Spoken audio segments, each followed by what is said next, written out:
welcome to At Home with Music. We've been talking about secondary dominants. This will be the last video in this series.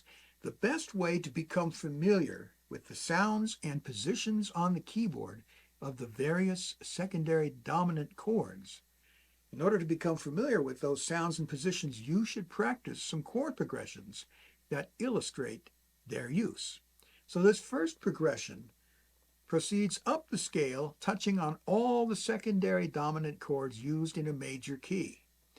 Now you'll note that in the sixth bar, we have the 6-7 chord, which resolves to what may be called the flat 7 chord.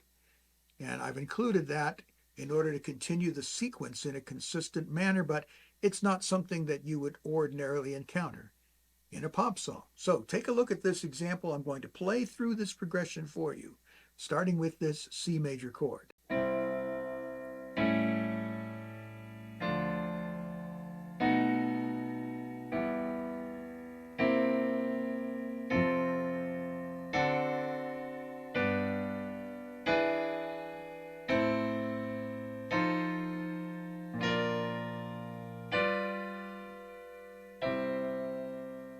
So we're starting on the 1 chord.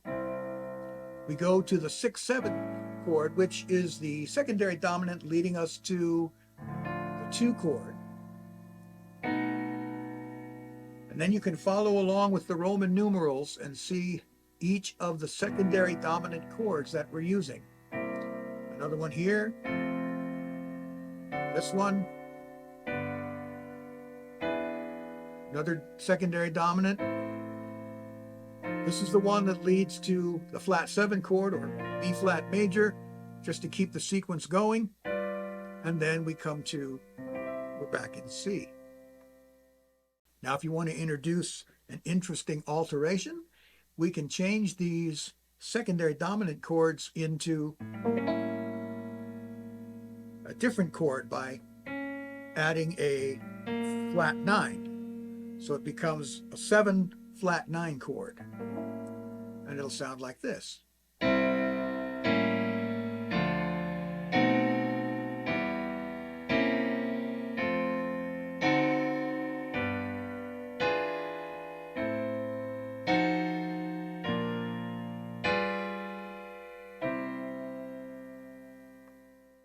This next progression is a descending one. And here, for the sake of variety, the secondary dominants are now augmented 7th chords, and they resolve to major, minor, or dominant 7ths. And here's another one. You want to play this in all the major keys.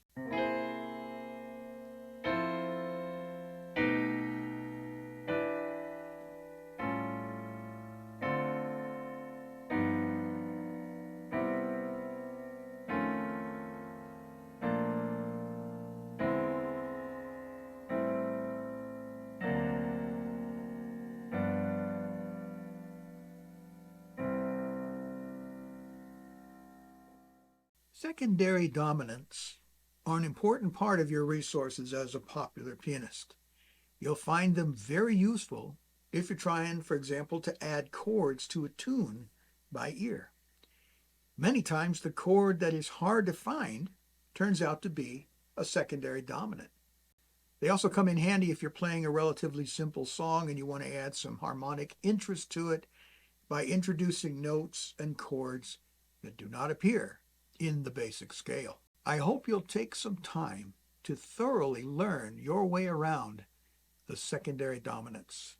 Thanks for watching. I hope this has been helpful. If you have any questions or comments, once again, you can leave those in the comment section. I answer every question. I respond to every comment.